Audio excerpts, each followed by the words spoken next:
kita kali ini, mohon maaf. Oke, ini pertemuan ke-12, pertemuan ke-11 atau minggu ke-12. Nah, saya review sedikit ke slide-nya, teman-teman.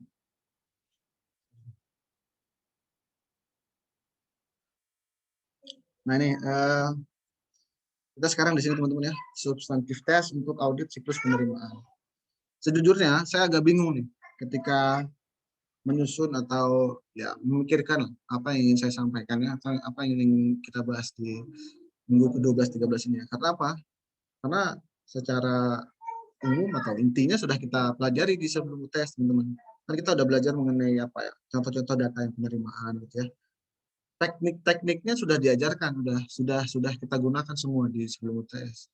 Dan di sini cuma semacam apa ya, tematiknya aja gitu ya. Coba misalnya auditnya dalam data-data atau lingkup-lingkup terkait dengan penerimaan. Yang ujung-ujungnya sama lagi, teman-teman. Kalau pakai Excel ya pakai VLOOKUP, pakai COUNTIF, SUMIF, pakai pivot dan sebagainya ya. Di sini ada asersi-asersinya, nanti kita coba bahas sedikit. Pun saya duga ini bukan hal yang baru bagi teman-teman semua. Selain saya sudah sampaikan sedikit banyak di persaus kita sebelum UTS, juga saya duga atau ya saya yakin lah mungkin ini sudah ada di materi SIA teman-teman yang sudah mengambil mata kuliah SIA ya, sebelumnya. Itu. Dan apa ya, selain ini menurut saya materinya tidak terlalu, bukan hal yang baru bagi teman-teman, ini pun dibagi jadi 2 minggu teman-teman oleh rancangan DOSCO ini ya, minggu ke-12 dan ke-13. Untuk 1 minggu aja saya agak bingung gitu ya, apa hal yang baru yang bisa disampaikan teman-teman selain mungkin latihan dan sebagainya. Apalagi 2 minggu gitu ya.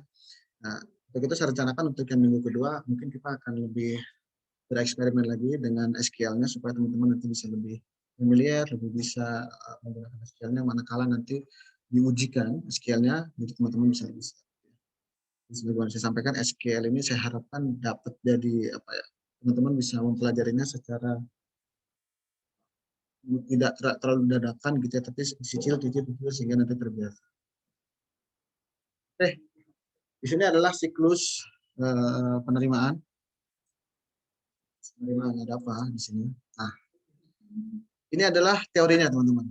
Teori terkait dengan siklus penerimaan dan collection itu.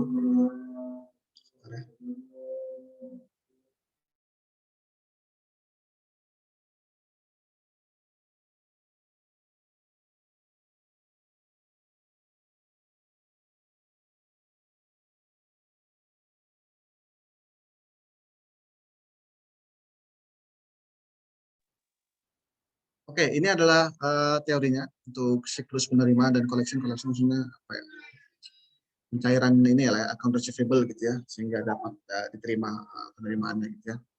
Nah, seperti teman-teman lihat di sini. Di sini mungkin lihat ada purchase order macam-macam ya, banyak diantaranya. Dan ini hanya teori teman-teman ya. Oh, kenyataannya apakah perusahaan selalu seperti ini? Enggak ya. Apalagi sekarang sudah banyak memanfaatkan teknologi. Ini tuh lebih kepada ya pada umumnya penerimaan itu siklusnya seperti ini dan collection gitu ya. Tapi pada kenyataannya tidak ada aturan kalau perusahaan itu harus seperti ini, harus seperti itu gitu ya. Itu semuanya seperti apa ya, dapurnya perusahaan lah gitu ya. Jadi silakan perusahaan menentukan sendiri, tidak ditentukan harus A, B, C selama ada misalnya internal kontrol yang diterapkan pengendalian ya seperti kita bahas di sebelum tes, ada sistem itu yang memadai untuk mencegah hal-hal tertentu, risiko-risiko tertentu, risiko-risiko seperti misalnya fraud dan sebagainya. Nah, ini hal-hal yang semacam ini kalau mungkin bisa saya analogikan seperti teman-teman sudah dapat ini belum mata kuliah ada nggak di D3 akuntansi itu akuntansi manajemen, ada nggak mata kuliahnya? Manajemen aja Pak. Manajemen aja. Ya, saya sih juga dapatnya itu di S1 ya. Tapi kan mungkin lebih mirip ke cost accounting gitu ya. Sebagaimana cost accounting itu kan nggak ada standarnya teman-teman. Ini harus begini, harus begitu, laporannya harus begini, harus begitu. Jadi kalau teman-teman nanti mungkin mencoba gitu melanjutkan studi atau mencoba membaca buku lain terkait dengan cost accounting, sangat mungkin bahasa-bahasanya berbeda, skema-skemanya berbeda gitu. Karena cost accounting itu ilmunya ya kayak tadi saya bilang, ilmu itu untuk dapur perusahaan gitu. Dia bukan sesuatu yang standar seperti laporan keuangan misalnya. Kalau laporan keuangan itu kan ada standarnya, ya, standar laporan keuangan ada misalnya SAK, kalau pemerintahan ada SAP gitu ya. Kalau internasional ada IFRS misalnya. Itu distandarkan untuk laporan keuangannya. Tapi proses-proses seperti penerimaan ini yang akan menghasilkan nanti angka di laporan keuangan biasanya memang tidak diatur. Tapi biasanya yang akan dinilai ketika dilaksanakan audit adalah apakah ada pengendalian internalnya atau internal kontrolnya. Itu yang kita kita sudah bahas di awal ya, ada test of design. Nah, auditor kan menilai ya dengan skemanya ini, desainnya ini berisiko atau enggak. Lalu kita tes kontrol dan substantif test. Nah, di sini adalah harusnya materi di sini adalah tes substantif test, tapi nyerempet-nyerempet sama test of control menurut saya. Nah, ini kalau kita coba pahami di sini teman-teman, ini menggunakan apa ya, simbol-simbol di flowchart ya. Ini kalau ada yang seperti ini nih, apa namanya, nama bangun datarnya nih. Dia seperti mau kotak ini ya, persegi panjang, tapi bawahnya melengkung seperti ini. Nah, ini menandakannya adalah dokumen. Yang lain biasanya nggak tahu ya apa proses atau apa. Yang penting biasanya teman-teman kalau dilihat di flowchart ini adalah dokumen. Nah, di sini lihat ada 1, 2, 3, 4, 5, ada 5 dokumen dalam siklus yang dikenalkan pada slide ini. Nah, kita coba mulai dari start sini, dari kuning. Lihat bahwa customer orders gitu ya, ada purchase order. Purchase order dari sudut pandang pembeli ya, dia memesan, dia mau beli gitu ya, memesan. Itu purchase order. Mungkin kalau dari sudut pandang perusahaan yang menjual, bisa kita bilang juga sebagai mungkin sales order gitu ya. Jadi ada pemesanan. Lalu pemesanan itu diotorisasi secara umum untuk siklus ini. Ya apakah misalnya ada orang yang asal-asalan beli apa enggak gitu kan, dicek, oh dia mau beli. Lalu misalkan di sini credit granting. Nah, terkait dengan credit granting ini juga yang ada di pikiran saya, credit granting ini adalah biasanya kalau materi-materi gini diasumsikannya pembelian itu secara ini teman-teman, nggak secara cash gitu ya. Dia akan mencoba kondisi sebelum ada itu ada credit granting dulu. Apakah perusahaan ini misalnya semacam di profiling gitu ya, perusahaan yang memang menurut kita tuh mampu layak membayar apa yang dia pengen beli gitu. Apa yang ingin kita berikan barangnya gitu ya. Jadi kalau misalnya perusahaannya baru berdiri 2 bulan lalu, nah, terus dilihat dari kliennya juga klien-klien kecil lah, misalnya omsetnya juga mungkin sekitar 500 juta. Terus dia mau beli barang kita dengan nilai misalnya 50 miliar.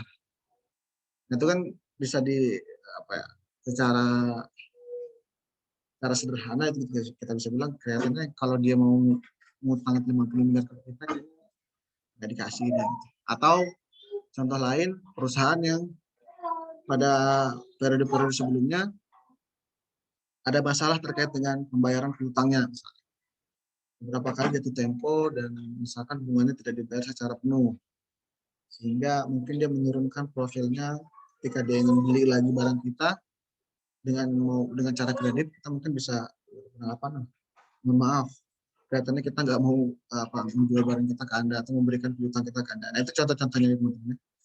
Tentu setelah ada otorisasi dan sebagainya, penjualan itu akan dilihat nih ada nggak barangnya benerannya. Nah, barang itu kan inventory gitu ya. Secara fisik biasanya ada di gudang. Nah, nanti dia akan menguruskan secara fisik itu urusannya berarti kan, oh ada order di gudang nerima. Oke, ini yang mau dibeli sama orang atau mau kita jual. Dia akan sisihkan, dia mungkin akan package, lalu dia akan kirim. Nah, dokumen pengiriman itu biasanya namanya adalah bill of lading ini teman-teman. Ini dipakai juga kalau teman-teman yang mau ke bea cukai ini, bill of lading ini dokumen yang dipakai oleh pengirim gitu ya. Ketika barang itu datang, itulah bill of ladingnya. Ini kayak dokumen pengiriman aja teman-teman. Biasanya nih terkait dengan pengiriman kapal, kalau di bea cukai ini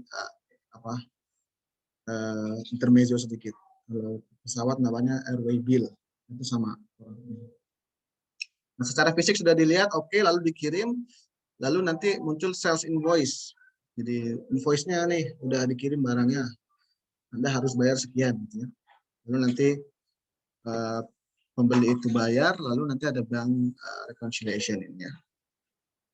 Seperti tadi saya bilang ya, bahwa siklus ini tidak melulu seperti ini menurut saya, atau tidak melulu ada pemisahan, atau tidak melulu prosesnya manual. Kalau menurut saya, tapi ini kan teori kita aja. Misalnya kayak seperti bank reconciliation ya, dan payment misalnya. Mungkin di era sekarang udah canggih gitu ya perbankannya gitu. Sehingga bank reconciliation tidak dilakukan atau perlu dilakukan tapi dengan periodisasi yang tidak begitu sering.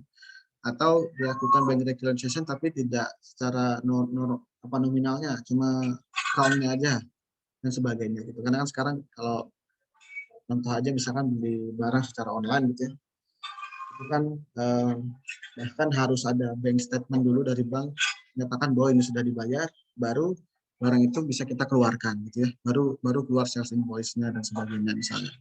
Nah, itulah makanya dinamikanya kalau kita ngomongin akuntansi, karena akuntansi ini tidak hanya untuk satu jenis usaha.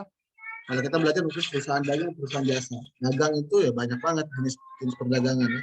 Ada yang dari e-commerce sampai ada yang masih konvensional dan sebagainya. Jasa pun seperti itu. Apalagi jasa ya. Kalau menurut saya jasa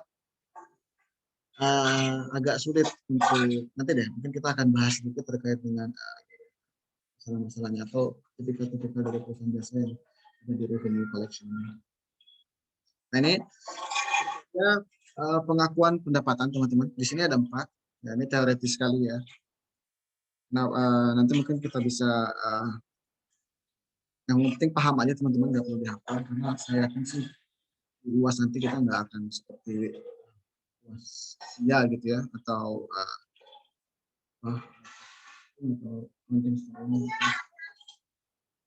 nah, yang pertama untuk kriteria pengakuan pendapatan ini, persuasive evidence of an arrangement exists gitu ya. Jadi ini semacam kayak tadi kalau saya bisa artikan adalah ada purchase ordernya teman-teman, bahwa penjualan itu memang apa ya, ada yang mau beli gitu, yang ada request-nya. Ini mungkin tiba-tiba kita jual barang mesin-mesin besar, tiba-tiba jual tanpa ada yang mau yang memesannya gitu. Kita jual ke siapa? Tapi sekali lagi bukan berarti itu tidak mungkin di dunia nyata ada seperti itu. Penjualan atau penjualan lah ya, penerimaan dari penjualan yang penjualannya itu tidak berdasarkan purchase order. Di antaranya adalah misalnya swalayan gitu ya, seperti Walmart dan sebagainya. Itu kan customer datang langsung ngambil barangnya, langsung membayar gitu ya. Dan itu tidak ada purchase ordernya. Itu juga langsung mungkin kalau kita artikan sini inventory-nya itu ya langsung di situ ya. Mungkin siklusnya tidak seperti ini gitu, untuk revenue collection-nya. Nah, berbeda lagi. Nah, untuk yang poin pertama itu kira-kira itu teman-teman, bahwa ada perjanjian atau ada purchase order.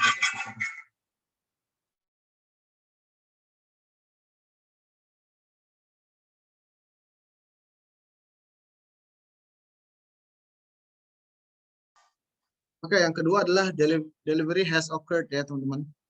Or services have been rendered. Nah ini pendapatan itu diakui kalau barang itu sudah dikirimkan, gitu ya. Kan ya logikanya aja gitu. Barang yang nggak dikirim terus kita akui pendapatannya itu tanda tanya gitu ya. Begitu juga dengan jasa, jasanya sudah dilaksanakan, ya, sudah diselesaikan. Ya sama lah logikanya. Kalau barang yang nggak dikirim kok ada penjualan, kok penjualannya dilakukan sebagai pendapatan kan. Begitu juga servis. Kita belum mengukur pelanggan, ya misalkan pangkas syukur, tukang pangkas gitu ya, belum dipangkas tapi sudah menerima uang dan sudah diakui, itu kan tidak bisa diakui sebagai pendapatan. Jadi ada proses pengiriman barangnya atau servis itu sudah selesai. Lalu yang ketiga adalah ini nih. Kalau di sini bilang harga penjualannya kepada pembeli itu fix atau sudah ditentukan teman-teman. Jadi nggak yang nggak jelas gitu ya. Misalnya nggak ada invoice-nya, pokoknya harganya segitu gitu kayak di pasar gitu misalnya, nggak tahu harganya berapa, jadi setiap pembeli beda harganya dan tidak tercatat misalnya. Jadi pembeli itu juga nggak tahu harganya berapa ketika dia dikirim barangnya, nggak dikasih invoice, dia kasih aja berapa yang dia mau. Nah itu bisa jadi tanda tanya teman-teman ya untuk pengakuan pendapatan ya. Maka itu penting setiap penjualan itu adalah sales invoice-nya yang harusnya adalah sesuai dengan purchase order-nya. Ini dua dokumen ini biasanya memang direkonsiliasi dalam proses audit. Purchase order dan sales invoice. Lalu yang terakhir adalah collectibility is reasonably assured, teman-teman. Jadi collectibility itu kan dibayarnya si piutang tadi ya, teman-teman. Itu kira-kira ketika dia beli secara kredit, kemungkinannya dibayar itu bisa diyakini lah. Ketika misalkan tadi ada yang aneh-aneh, perusahaan ini mau bangkrut gitu, terus dia baru utang, terus misalnya utangnya 50 miliar, padahal aset dia saat ini cuma 10 miliar gitu. Dan mungkin udah jatuh tempo berapa bulan, beberapa hari gitu. Nah itu kan kira-kira kalau kita akui sebagai pendapatan itu tidak reasonable. Itu agak-agak tanda tanya gitu. Apakah itu bisa diakui sebagai pendapatan misalnya.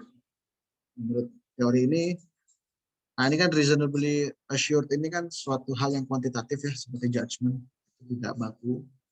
Tapi poin ini bisa jadi pertimbangan apakah suatu hal itu atau suatu transaksi bisa diakui sebagai pendapatan atau tidak. Oke, kita lanjut teman-teman. Nah, ini masuk ke financial statement fraud. Fraud itu tahu kan teman-teman ya, kecurangan ya. Nah, di sini mungkin ada 8 contoh fraud terkait dengan financial statement. Kenyataannya banyak teman-teman. Namanya kecurangan itu kan tidak teoritis gitu ya.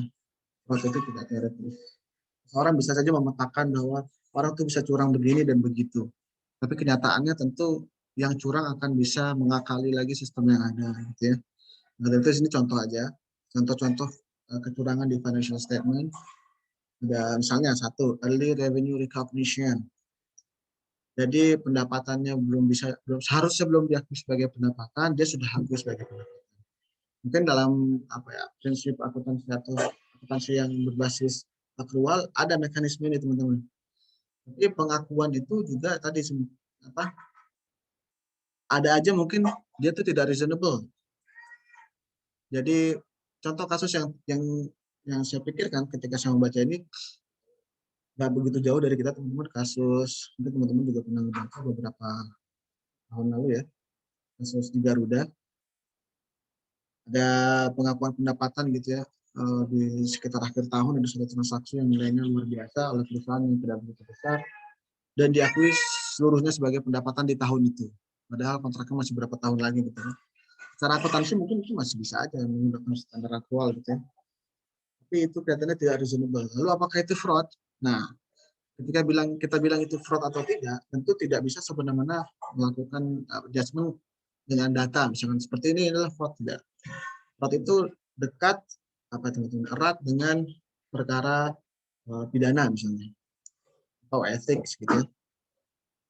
Sehingga perlu ada bukti yang jelas, tidak sekedar indikasi-indikasi gitu ya, seperti kemarin kalau kita hubungan dengan selama ini kita sudah coba mengolah data gitu, terlihat ada kejanggalan di sini dan di sana, lalu kita cek apakah kejanggalan ini terjadi karena misalnya human error atau karena fraud, karena orang sengaja mengganti angka itu misalnya, atau transaksi itu dibuat fiktif, atau transaksi itu dihapus sehingga angkanya hilang. Nah, ketika kita mengindikasikan oh ini secara sistem tidak ada masalah, human error juga tidak mungkin, misalnya kemungkinan besar ini fraud. Nah, biasanya itu akan diterus. Kalau di tempat kami ya di Irjen, untuk hal-hal yang berkaitan dengan fraud, teman-teman, itu bahkan ada inspektorat tersendiri, inspektorat bidang investigasi gitu. Nah, berarti inspektorat yang lain tidak bisa menangani masalah. Namun yang spesialis di bidang fraud ini, biasanya memang auditor investigatif, gitu ya, yang biasanya juga dia ada diantaranya adalah seorang penyidik, gitu ya. Ada sebagai PNS itu menjadi penyidik, teman-teman. Namanya PPNS, penyidik PNS. Sekarang kalau namanya ganti ASN nggak tahu deh, ANS atau gimana. Dan itu ada di Itjen, ada di inspektorat bidang investigasi. Begitupun di bea cukai ada, di pajak kalau nggak salah ada juga PPNS. Jadi PNS yang bisa menyidik itu kan menentukan suatu perkara gitu ya, dilimpahkan ke kejaksaan gitu, kasusnya akan dibawa ke pengadilan. Kita bisa memulai satu kasus dengan bukti-bukti yang cukup, kita mengumpulkan bukti, melakukan penyidikan gitu ya, nanti contohnya terkait dengan fraud ini ya, alat bukti yang lengkap dilimpahkan nanti ke pengadilan itu bisa. Oke, itu contohnya untuk early revenue recognition. Lalu yang nomor 2 misalnya holding the books open past the accounting period, teman-teman. Maksudnya ini ketika periode akuntansi sudah tutup buku, dan ini masih bisa diotak-atik nih akuntansinya. Untuk sederhana misalnya untuk periode akuntansi 2020, seharusnya kan sudah tutup buku nih di tahun lalu, di Desember tutup buku, lalu laporan keuangan itu kan disusun tidak sederhana teman-teman.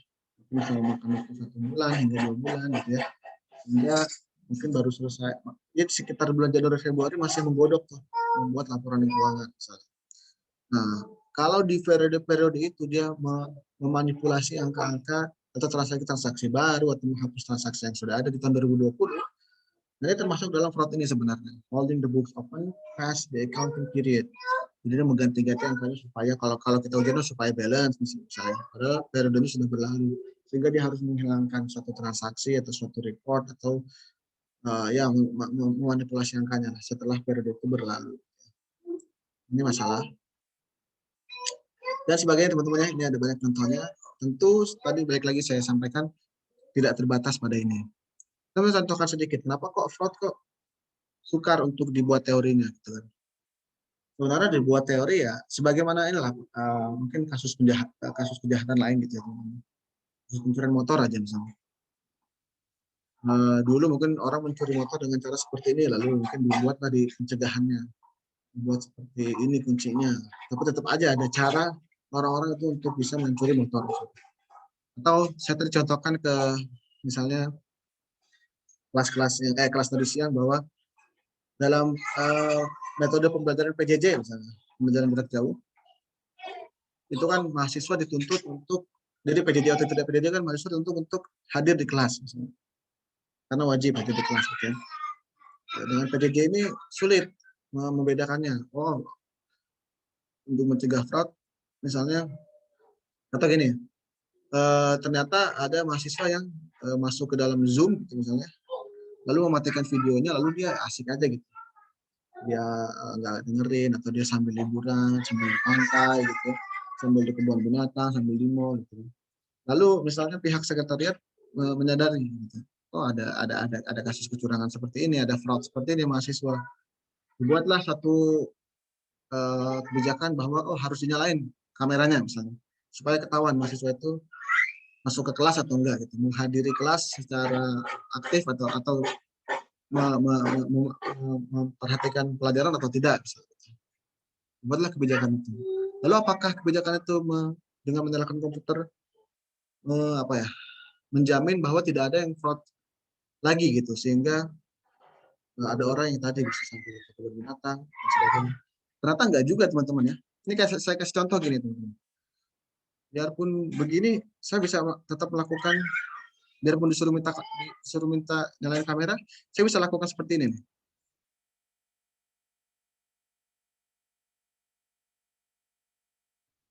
Nah, gini misalnya. Ini kan ada video saya gitu ya, tapi ini bukan saya nih. Bukan saya, itu saya maksudnya. Tapi saya bisa aja sambil nyalain begini, terus saya tiduran gitu ya. Terus saya ke mall, terus ke kebun binatang gitu. Kelihatan wah saya merhatiin gitu ya. Ini saya jadi ngajarin, enggak saya nggak ngajarin, saya nyontohin ya.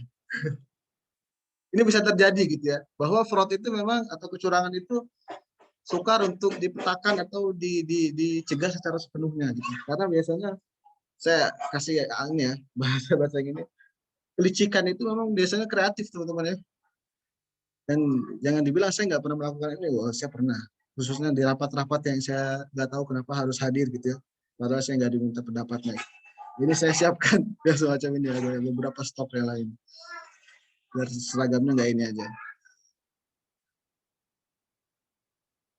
Oke, kira-kira itu teman-teman. Nah, ini saya sudah kembali.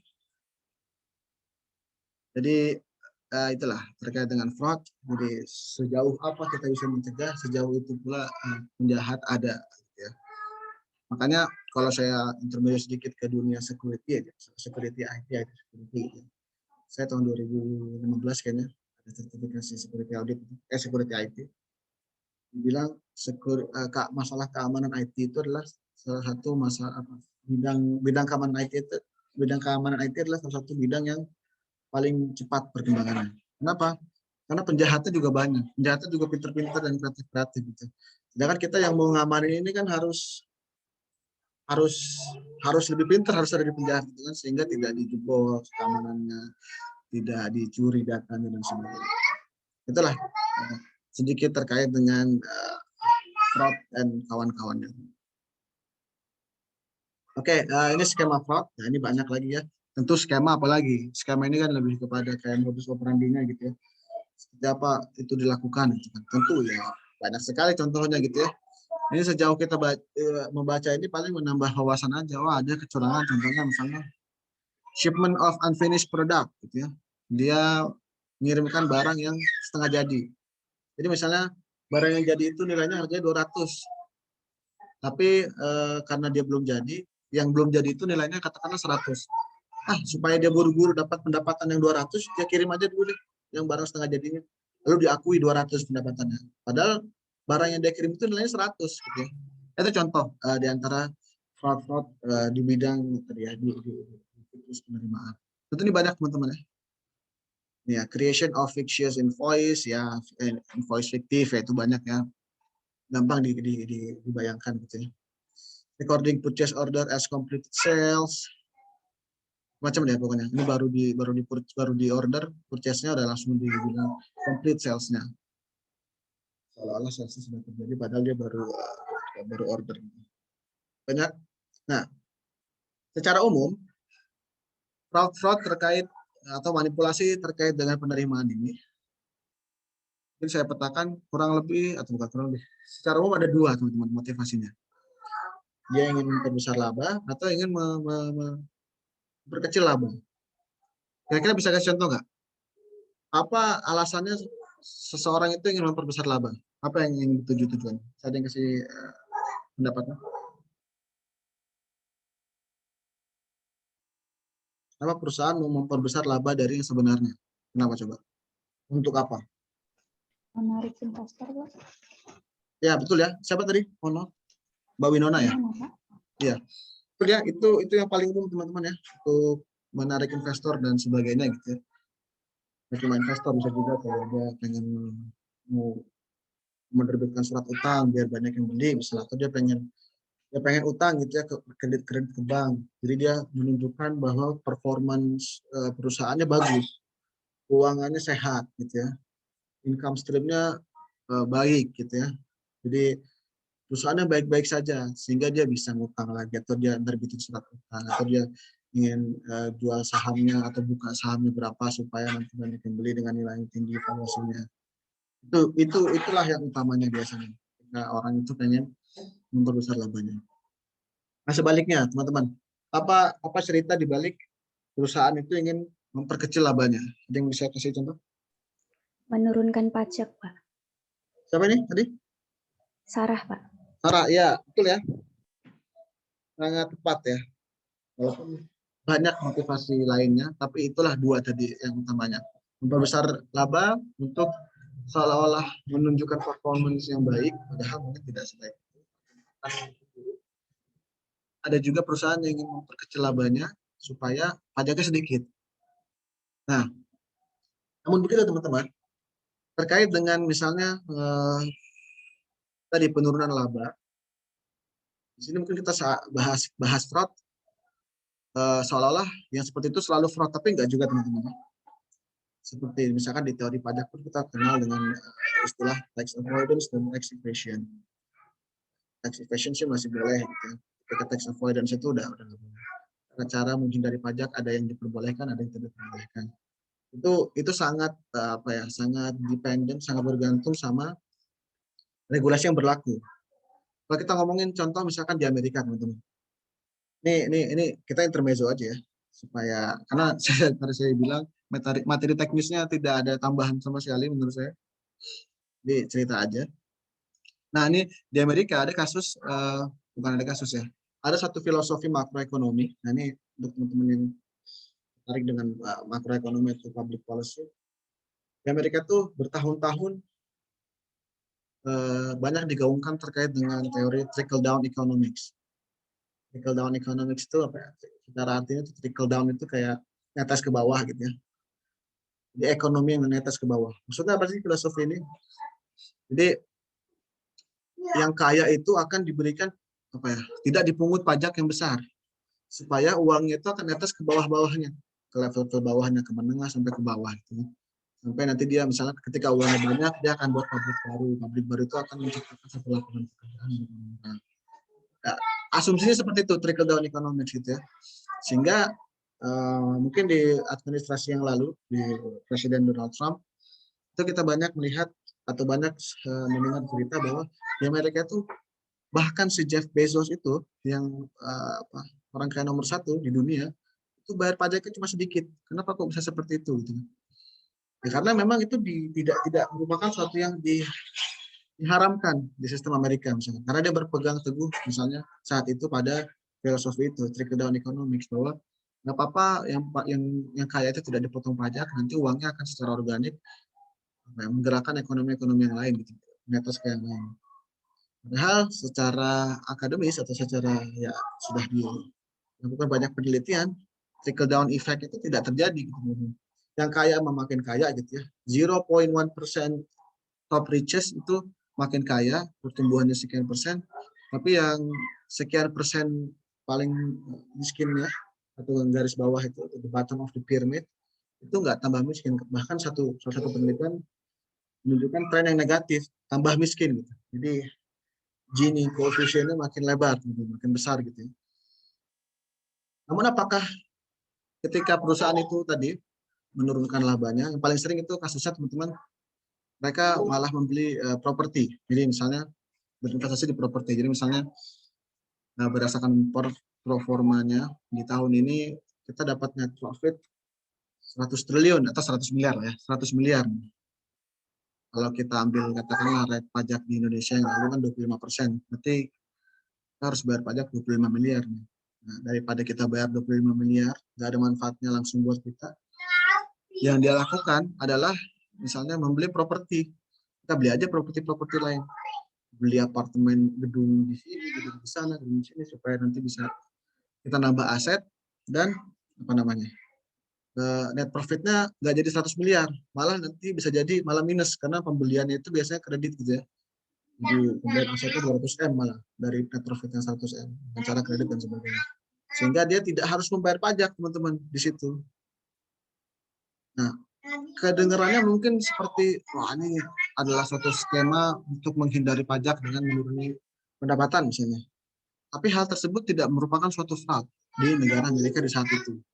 Itu yang mau saya sampaikan, bahwa yang dulu ya, semua yang kita anggap fraud itu adalah fraud, karena fraud itu tadi balik lagi sangat berhubungan dengan pidana. Karena itu apa hukum-hukum pidana yang berlaku di satu negara itu akan jadi acuan apakah itu fraud atau tidak.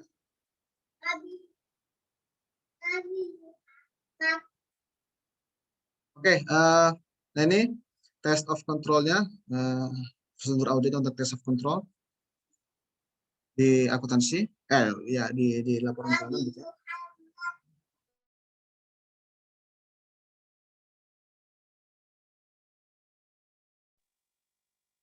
Sorry.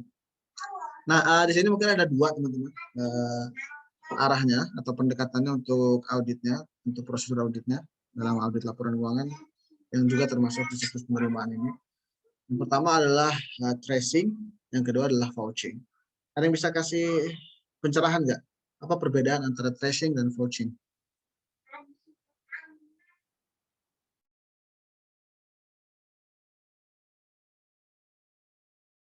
Pernah diajarin nggak di audit sebelumnya terkait dengan perbedaan tracing dan vouching? Nah, atau mungkin lupa ingat gitu. Ada yang mau memberikan pendapat? Jangan takut teman-teman ya. Jangan takut salah.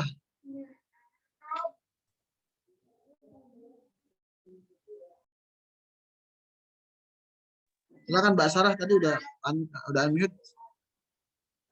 Coba menjawab ya Pak. Silakan Mbak. Kalau tracing itu dari laporan terus ditelusuri ke pencatatan sama dokumennya. Kalau vouching itu dari dokumen ke pencatatan lalu ke laporan gitu Pak. Gitu ya. Jadi kalau tracing itu dari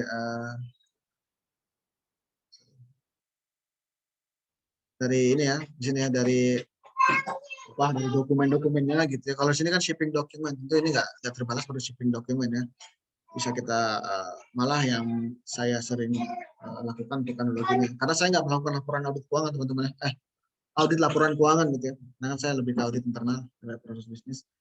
Tapi beberapa ada yang apa namanya? Ada yang berhubungan dengan itu. Bea cukai misalnya itu kan ada invoice juga dan sebagainya. Nah, itu pendekatannya ada yang seperti ini. Bentar, tadi kata Mbak Sarah gitu ya. Jadi dari dokumen-dokumennya kita cari apakah dokumen-dokumen ini gampangnya dia tercatat di jurnal atau enggak ya. Ditelusuri dan kalau misalkan mungkin kita bahas atau nanti dulu. Yang ini sebaliknya untuk yang vouching gitu ya. Dari jurnal-jurnal ini mana dokumennya?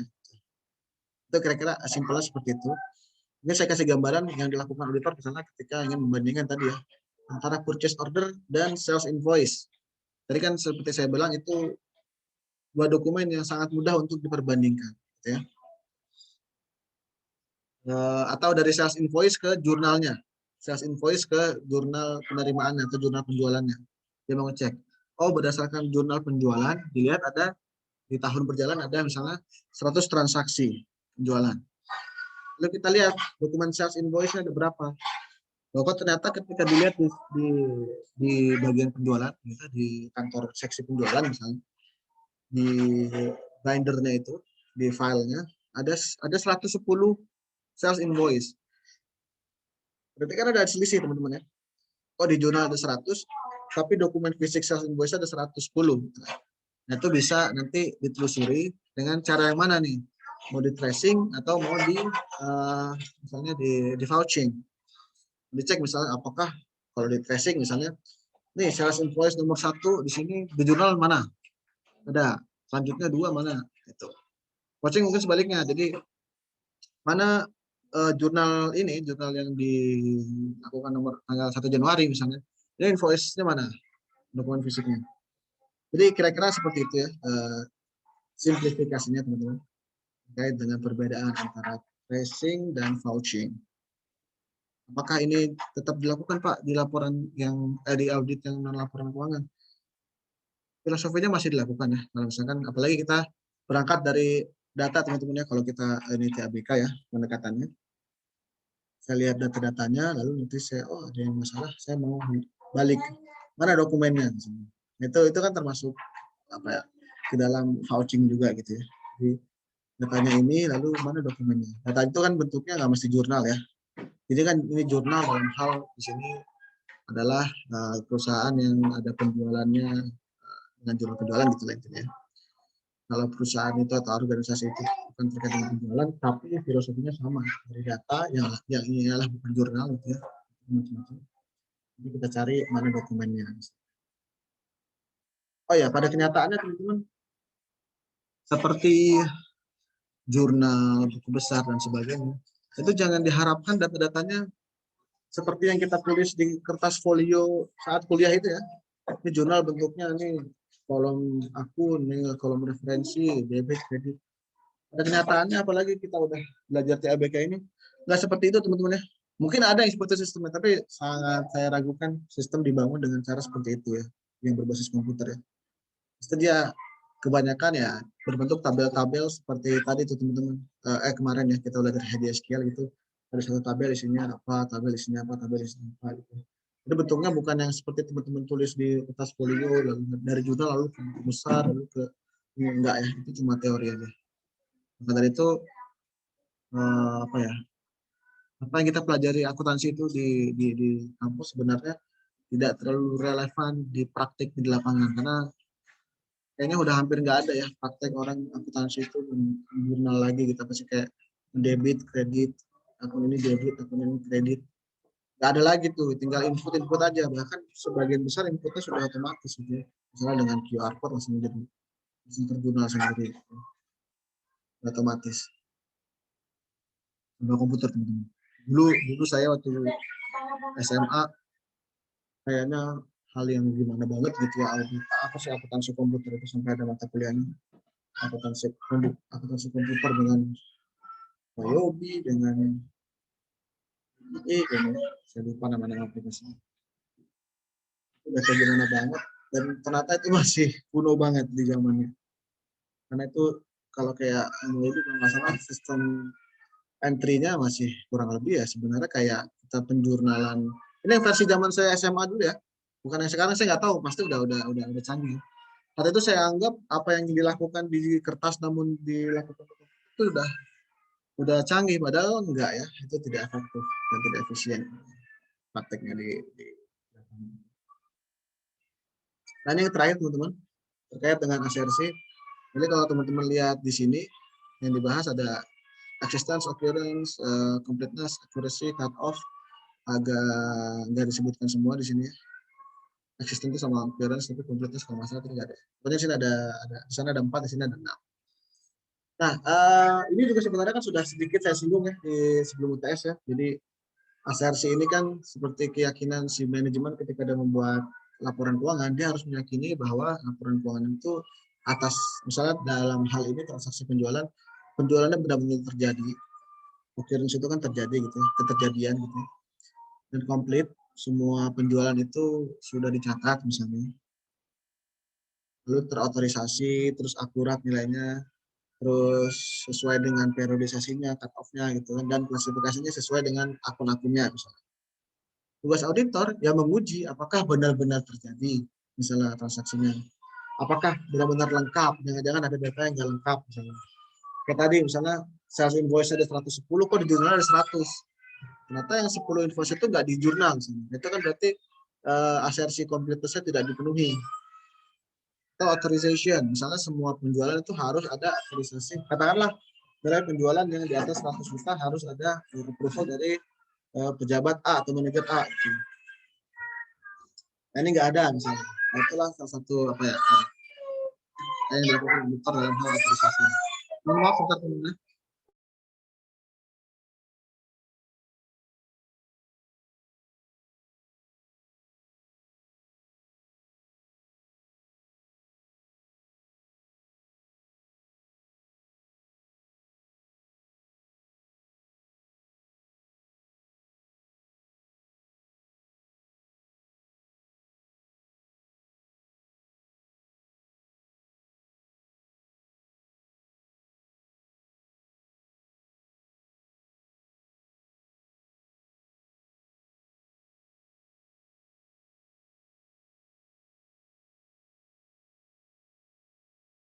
Ya, mohon maaf teman-teman ya, ada yang nangis. Oke, ini kira-kira asersi teman-teman, nanti tinggal diuji aja. Tentu ya tadi saya sampaikan yang sudah sempat kita pelajari hampir semua ya. Mau ngecek keterjadian mungkin kita tidak bisa menggunakan data gitu, karena kita kan di sini prakteknya hanya ke data aja, tapi nggak ke dokumennya gitu kan, nggak ada pembandingnya. Kalau completeness mungkin bisa kita cek dari datanya aja, apakah datanya lengkap. Jangan ada data yang beberapa waktu lalu kan kita banyak latihan, ada data yang misalnya kosong, recordnya 0 gitu ya. Authorization juga kayaknya pernah saya uji di soal saya, contohnya yang misalnya masih ingat mungkin ada penjualan yang kredit harus dilakukan oleh misalnya pegawai senior misalnya. Nah, itu kan salah satu bentuk otorisasi dan tinggal dicek aja. Akurasi pun ya ini sering yang kita gunakan misalnya yang unit price dengan quantity dan diskonnya, apakah sudah benar belum hitung-hitungannya gitu ya. Cut off ini yang gampang, ini beberapa kali udah misalnya dari data yang kita minta per 2006 ternyata dikasih ada data 2007 atau ada data 2005, itu harus disingkirkan dulu karena itu tidak masuk dalam misalkan simulasi sejajar kita dalam membentuk laporan keuangannya atau klasifikasi ini mungkin tidak pernah kita atau belum pernah kita pelajari sebelumnya. Klasifikasi itu ya intinya ya Kalau di sini mungkin akun ya, tapi sebenarnya secara filosofi klasifikasi bisa macam-macam teman-teman ya, nggak cuma akun aja. Misalnya salah klasifikasi ke, katakanlah satu sistem itu punya apa diskonnya itu terkait dengan tergantung dengan barangnya. Lalu barang tertentu tidak dimasuk, diskon tertentu tidak sesuai dengan klasifikasi barangnya. Misalnya. Banyak contohnya. Dan ini kurang lebih semuanya teman-teman bisa kita lakukan dengan ya teknik-teknik yang sudah kita pelajari di sebelum-sebelumnya gitu. Nanti dengan VLOOKUP lagi, dengan count if, sum if, dan kawan-kawannya. Ya. Nah, materinya mungkin itu aja teman-teman untuk pertemuan kali ini. Jadi mohon maaf kalau banyak gangguan, tapi dengan berakhirnya materi yang saya sampaikan bukan berarti kuliahnya berakhir gitu ya. Nah, kita ada 2 latihan teman-teman, ada 2 Excel. Nah mungkin saya akan bagi ke 4 kelompok, jadi teman-teman silakan kerjakan lagi ya. Mudah-mudahan bisa semua dikerjakan dalam waktu 1 jam ya. Nanti jam 9 kita ketemu lagi, kita bahas sedikit aja. Mungkin kalau ada pertanyaan-pertanyaan, silakan ditanyakan. Jadi saya bagi breakout-nya. Datanya yang di LMS teman-teman ya. Ada 2 latihan. Saya ingin menunjukkan betapa sebenarnya sama-sama aja dengan apa yang kita pelajari di sebelum tes. Oke, saya bagi, silakan teman-teman. Sampai jam 9 teman-teman ya.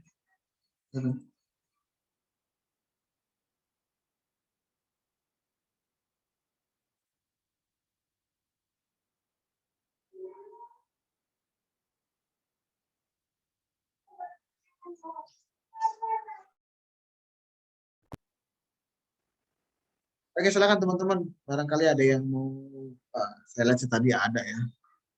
Ada nomor 6 dan nomor 7. Silakan. Suarakan pengetahuannya. Apa sih cut off itu? Izin jawab ya Pak. Silakan Mbak. Kalau cut off ini pisah batas, jadi pemisahan antara catatan transaksi di periode tahun berjalan dengan periode berikutnya. Begitu, Pak. Oke. Untuk konteks soal ini, jadi seperti apa penanganannya Mbak? Tadi.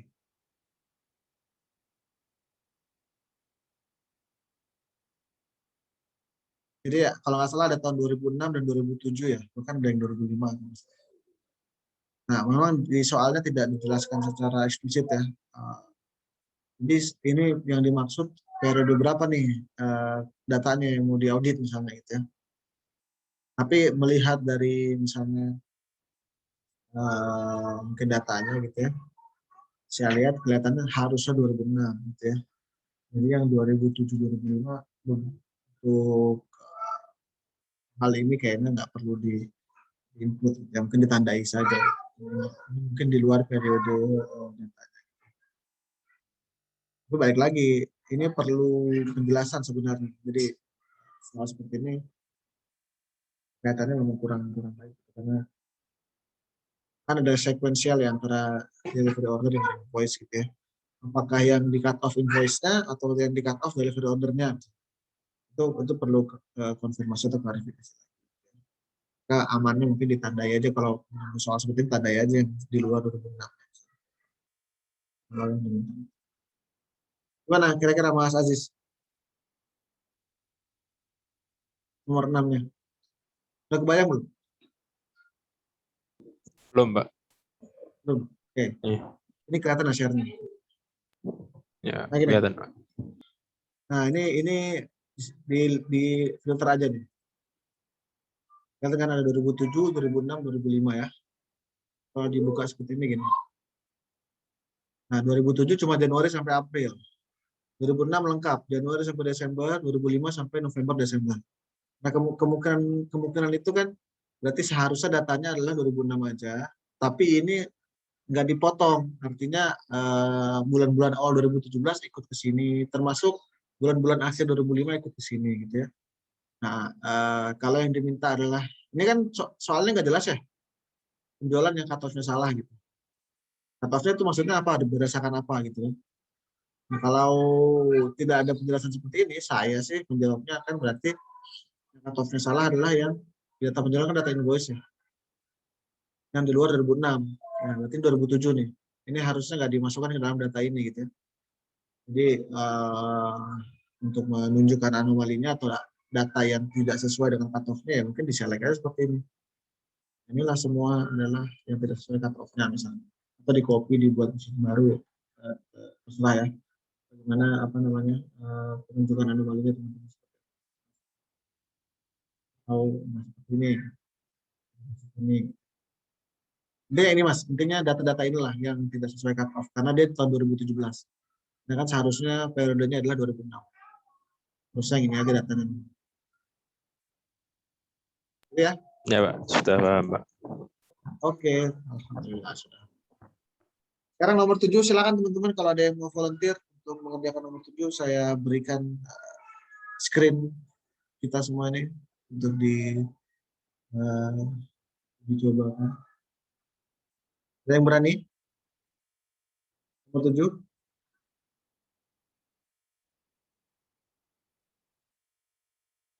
Silakan. Kalau dulu saya diminta maju volunteer gini karena di kelas saya ragu-ragu ya. Ngapain berat gitu ya maju ke depan kelas gitu ya. Kalau sekarang kayaknya effortnya kan minimal ya, tinggal share screen aja gitu. Kalau masih malu-malu kebangetan. Masa lihat di layar doang malu. Silakan yang udah mengerjakan soal nomor 7. Tadi ada saya lihat yang cuma fokus sudah ngerjain.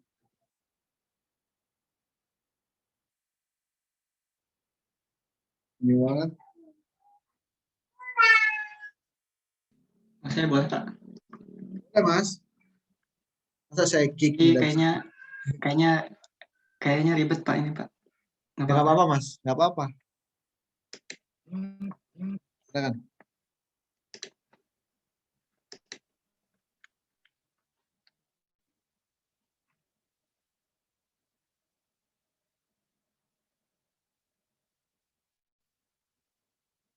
Udah kelihatan, Pak.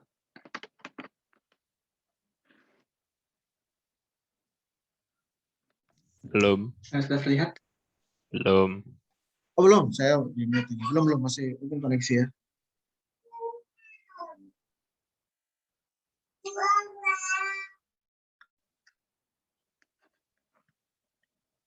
Udah. Bentar, saya matiin dulu videonya. Boleh, Mas. Sudah terlihat sekarang. Sudah. Oke. Jadi nomor 7 itu kan, oh maaf, sedikit lag. Jadi nomor 7 itu kan telah terbitkan lebih 2 bulan. Kalau kelompok kami tadi itu ngerjainnya, jadi dicari dulu tanggal dari sininya, dicocok dicari dulu sesuaiin sama yang delivery order yang di sini. Pakai VLOOKUP.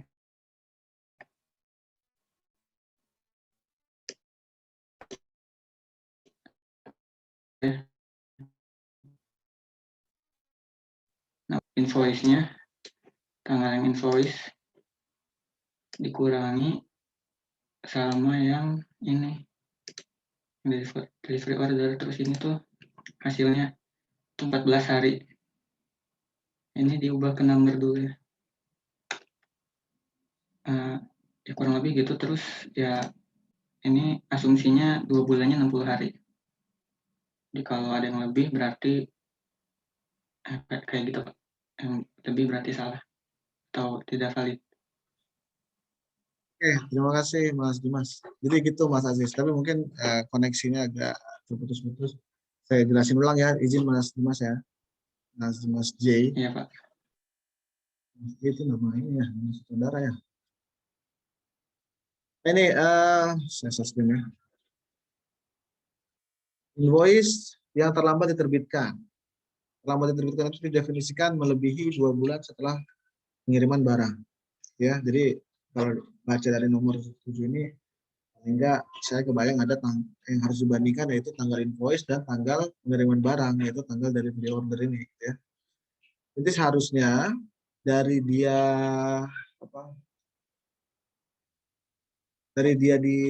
dikirimkan tanggal dari pre-order, harusnya sudah diterbitkan invoice paling lama 2 bulan. Nah, ini kita cari selisihnya teman-teman. Jadi Di sini saya masukkan dulu aja nih. Ini kan tanggal invoice, ya. Ini tanggal delivery order. Nah, kita koneksikan di antara kedua. Ngambil aja misalnya di sini. Nomor invoice ini itu nomor delivery order ini dikirim tanggal berapa sih? Ini kan bisa dilihat ya. Dari nomor DO ini ya tanggal berapa gitu ya. Cuma kalau seperti ini, VLOOKUP-nya teman-teman nggak bisa karena key-nya ada di kiri nih. Sedangkan kalau VLOOKUP biasanya kan penghubungnya di kiri, ntar kolom keberapa gitu ya. Nah, solusinya mungkin ditukar aja kayak gini. Di select gini ya, terus Ctrl X, insert cut cell. Nah, jadi nomor DO di paling kiri sehingga kita bisa lebih mudah atau lebih seperti biasanya. Lookup ini adalah nomor delivery order. Lanjutin ke sini. F4 ambil kolom nomor 2-nya gitu. Tanggal delivery order.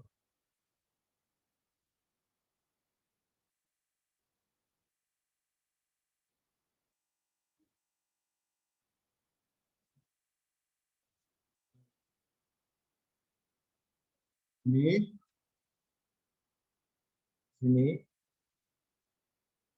4 atau 0 ya. Nggak ada ini. Salah, saya bukan A2. C2. Ya. Ini adalah tanggal DO berarti. Bisa dikopi saja. Nah, ini adalah seharusnya data tanggal tapi ini ditampilkan dalam bentuk format jadi kita ganti dulu. Ini kita lihat selisih ini dengan ini berapa hari. Tadi kan harusnya tidak boleh melebihi 2 bulan. Ya. Nah, 2 bulan seperti tadi kata Mas Dimas, kita asumsikan saja 2 bulan itu berarti 2 kali 30. Berarti nanti kita lihat selisih harinya yang lebih dari 60, berarti itu melebihi dari 2 bulan. Nah, cara mencari selisihnya, di Excel ini gampang, tinggal dikurang aja langsung gini. Bisa ya. Tanggal 1 dikurang tanggal 2 hasilnya adalah hari ini. Benar nggak sih selisihnya 14 hari? Coba teman-teman hitung. Dari tanggal 19 Desember ke tanggal 2 Januari, 14 hari nggak? 14 hari ya harusnya ya. Kurang-kurang seperti ini. Tinggal ditulis saja, ini kita beri nama misalnya selisih. Ini berapa? 2 bulan. Ada nggak yang lebih dari 2 bulan? Semuanya kita filter ya. Misalnya seperti ini. Greater than 60. Nggak ada yang lebih dari 60 hari kalau di tempat saya. Mas Dimas tadi ada nggak yang lebih dari 60 hari, Mas? Atau teman-teman yang lain? Enggak, Pak. Ada ya. Nanti sudah cocok seperti itu. Ada lagi yang jadi pertanyaan teman-teman yang lain?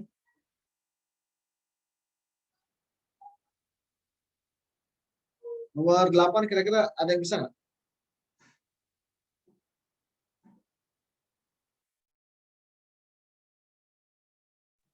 Ada yang sudah sampai nomor 8 nggak kelompoknya? Belum? Tadi saya lihat sih Mas Dimas sudah coba VLOOKUP ya. Kebayang nggak Mas Dimas caranya gimana ini? Nomor 8. Iya di ini dulu Pak, kalau saya di pivot. Pivot per apa? Terus pivot untuk total penjualan per customer. Tapi ini kalau mungkin ini saya tambahkan aja. Kuotanya ini per bulan nih. Iya, per bulan. Oh iya, per Pivot, bulan. kalau di pivot hanya per kode pelanggan nanti kan seperiode itu gitu ya. Oh, Dengan berarti kuotanya sama bulanan. di grup sama bulannya. Nah, betul ya, di grup sama bulan ya. Di sini saya coba simulasikan aja teman-teman, nanti mungkin cara lain. Oke, ini saya coba aja untuk soal nomor 8. Ini penjualan yang melanggar kuota penjualan di invoice ini teman-teman ya.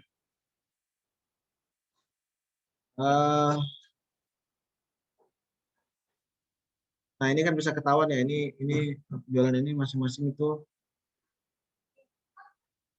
nomor pelanggannya berapa gitu ya. Bisa ditaruh aja di sini. Dulu aja.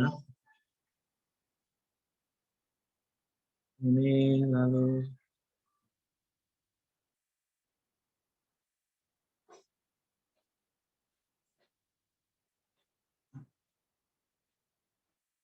Oh ini.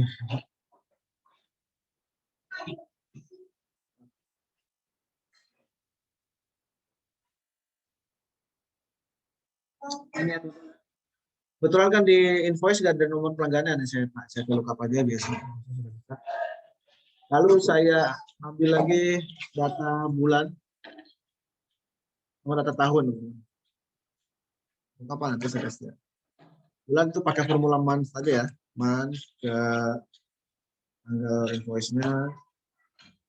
Tahun itu formulanya year tanggalnya lagi. Ini keluar ada bulan Januari tahun 2006. Ini sudah saya gambarin seperti ini, nanti tinggal di import. Saya buat seperti ini. Nomor pelanggannya saya buat jadi row, lalu jadi bulan dan tahun.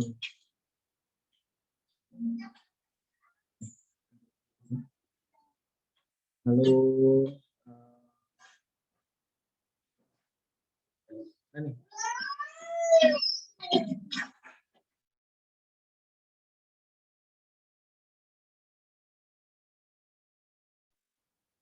Maaf ya. Nah ini jadi datanya adalah ya per pelanggan ini 2006 Januari penjualannya berapa gitu ya. Februari berapa penjualannya. Ini tinggal kita lihat berapa limitnya masing-masing gitu ya. Ini mungkin saya copy aja teman-teman yang 2006. Kalau nggak usah misalnya. Saya copy aja biar gampang. Ya, ini tahun 2006 semua ya. Nah, saya buat misalnya satu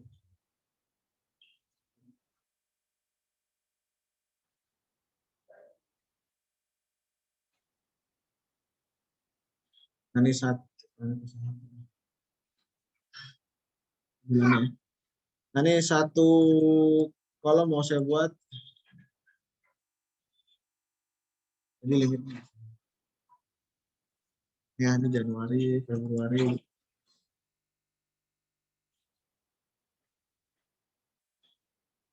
Oke, ini adalah data penjualan per bulan.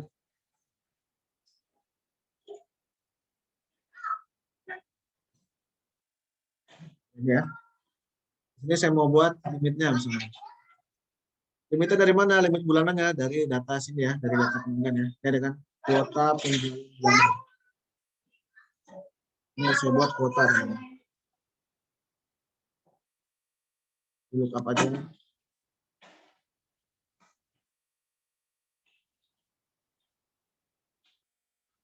Ini gitu ya.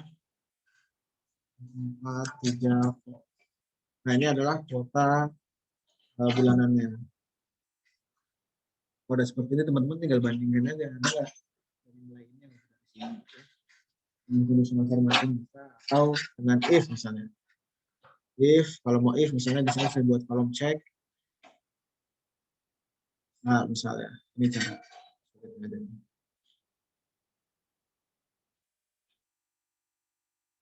Lihat kolom check misalnya.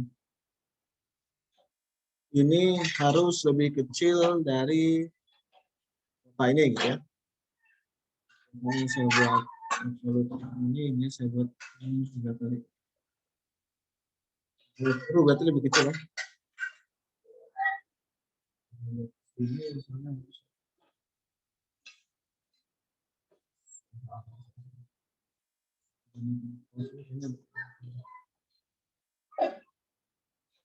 ini balik sih.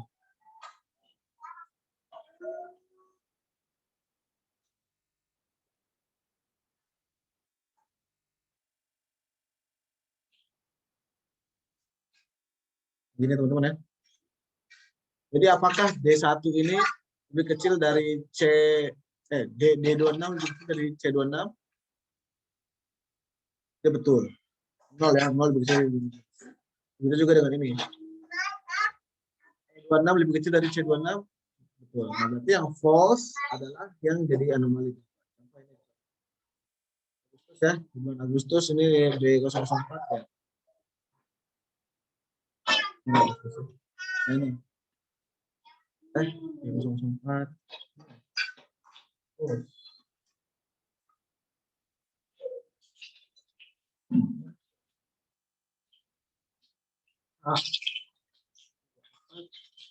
Oh, salah ini berarti.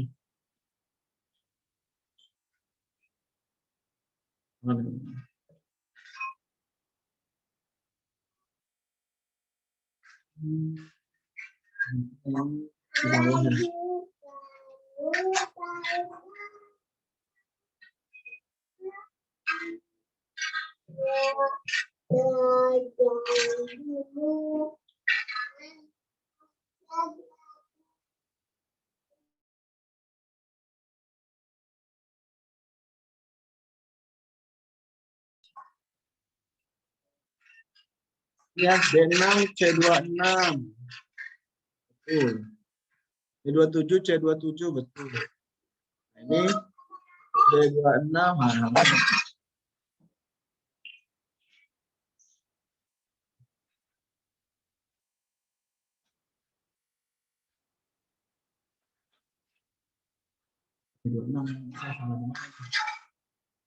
Oh, ini nggak usah dihitung. Sorry. Nah, ini yang benar. Nah, ini baru. Ya, yang di dolar yang sini aja ya. Yang false ini lihat, yang false contohnya nih. Di bulan Mei untuk B001. Nah, ini lihat. Dia 21 juta, jadi limitnya 20 juta gitu ya. Makanya bisa dilihat semua ada beberapa. Nah, bentuknya boleh seperti ini teman-teman. Boleh juga mungkin langsung aja dibuat conditional formatting di sini. Ya, nilainya kriterianya dari masing-masing sini gitu ya. Nah, kan dicoba aja bagaimana nanti penyampaiannya, yang penting jelas minimalnya seperti apa. Nah, sejauh ini ada pertanyaan teman-teman?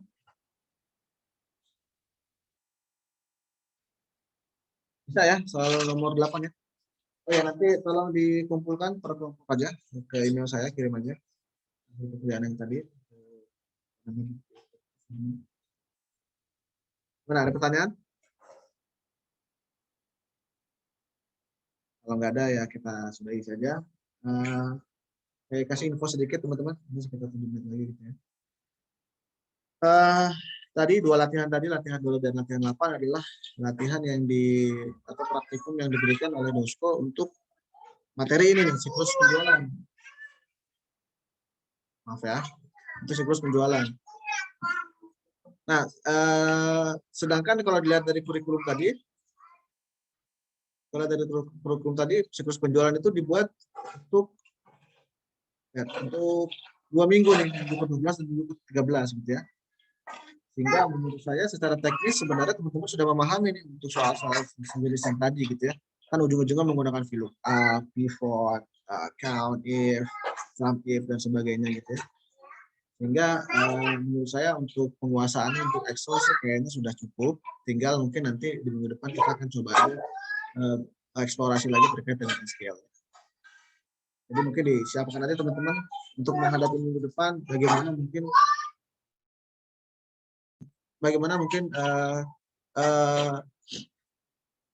mengekstrak atau mengimpor data dari Excel ke SQL. Mungkin bisa cari tahu dulu teman-teman gimana caranya. Kalau kemarin kan kita data yang kita gunakan di SQL itu kan sudah berbentuk script SQL gitu ya. Tinggal di run scriptnya. Nanti bagaimana datanya kalau berbentuk Excel? Kita mau jalankan di heavy SQL-nya misalnya. Itu mungkin bisa dicari tahu dulu supaya nanti minggu depan kita bisa coba. Misalnya menjalankan latihan-latihan yang kita kerjakan di itu aja teman-teman materinya untuk teman kali ini. Terima kasih atas partisipasinya. Terima kasih juga bagi teman-teman yang sudah mengumpulkan latihan SQL-nya yang 2 mingguan itu ya. Belum saya cek karena nanti saya akan cek mungkin. Belum saya tutup, saya berikan lagi kesempatan teman-teman barangkali ada yang mau bertanya apapun baik terkait dengan Izin Pak, silakan. untuk tugas kelompok yang ini kan ada yang masih belum selesai Pak. Itu batas bantuannya kapan ya Pak? Nah ini saya bebas aja, selesaikan dulu aja teman-teman, nggak mesti di malam ini, nggak mesti besok. Yang penting mungkin sebelum kita mulai kuliah minggu depan aja, supaya nanti kalau ada tugas lagi nggak tabrakan. Kelihatannya bisa ya sebelum minggu depan ya. Insya Allah. Itu per kelompok satu orang aja Pak yang mampu. Ya, satu kelompok satu aja filenya dikirimkan ke saya, nanti diberikan terkait dengan anggota kelompoknya mungkin di salah satu sheet atau di ya di mana aja, dan yang penting saya nanti bisa lihat ya. Di subjek emailnya juga boleh. Itu aja paling. Ada lagi? Terima kasih Pak. Nah, oke, kalau sudah tidak ada pertanyaan lagi, nggak ada ya? Izin bertanya Pak, Oke, silakan. jadwal minggu depan itu kan bareng sama Idul Adha ya Pak, hari Selasa. Oh iya ya, saya nggak. Iya Pak. Oke, berarti mau diganti kapan teman-teman? Saya udah di kantor udah selesai nih, tinggal siap-siap berangkat aja saya bulan depan. Mau diganti kapan nanti mungkin saya diobrolin aja sama Mbak Rizky saya. Setelah ada kesepakatan teman-teman mau. Saya insya Allah setiap hari bisa, kalau bisa sih nanti ditanya dulu deh, takutnya saya ada acara lain. Oke, ada lagi teman-teman? Terima kasih loh Mbak, jadi diingatkan. Berarti yang kelas siang juga akan terganggu. Lagi?